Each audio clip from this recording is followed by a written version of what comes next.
کیا کیا چیزیں پتہ چلتی ہیں کہ جمعے کا حق کیا کیا ہے؟ نمبر 1 غسل کرنا، نمبر 2 خوب صفائی کرنا اپنی، یعنی صرف غسل کی بات نہیں آئی بلکہ یتطہر ما استطاع من طہر، یعنی ڈیپ اپنی اچھی طرح صفائی کرنا. اور پھر وَيَدَّهِنُ مِن دُهْنِهِ، یعنی تیل وغیرہ لگانا، جس سے ظاہر ہے کہ اس زمانے میں میک اپ کے لیے ایک تیل ہی جیسی چیز تھی یا اپنے آپ کو مزید چمکانے کے لیے، جبکہ اب اور بھی چیزیں ایجاد ہو چکی ہیں. مراد اس میں یہ ہے کہ اپنے صفائی اور میک اپ وغیرہ کا خیال کرنا.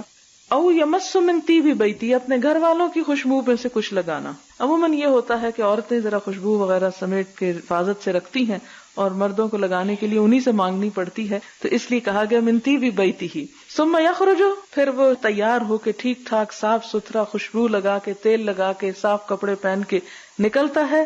اور مسجد میں اب جا کے کچھ حقوق مسجد کے ہیں کہ جب جا کے بیٹھے تو 2 بیٹھے ہوں کے بیچ میں نہ گھس کے بیٹھے. ہو سکتا ہے ان دونوں کی دوستی ہو، وہ دونوں ایک دوسرے کے پاس بیٹھنا پسند کرتے ہوں، لہٰذا ان کے اندر مت گھسے، یعنی ان کے درمیان جدائی نہ ڈالے. ثم یصلی، پھر نماز پڑھے، ما کتب لہ، جو بھی اس کی قسمت میں ہے نماز پڑھنا. ثم ینصت، پھر چپ بیٹھے. کب؟ اذا تکلم الامام، جب امام کلام کر رہا ہو. تو ایسا شخص جو اس ادب اور احترام کے ساتھ جمعے کی نماز ادا کرتا ہے، اس کے لیے وعدہ ہے کہ پھر اس کے 1 ہفتے کے گناہ معاف ہو جاتے ہیں. یعنی یہاں پر جمعے کا اہتمام جو ہے اس کی خاص طور پر تعلیم دی جا رہی ہے.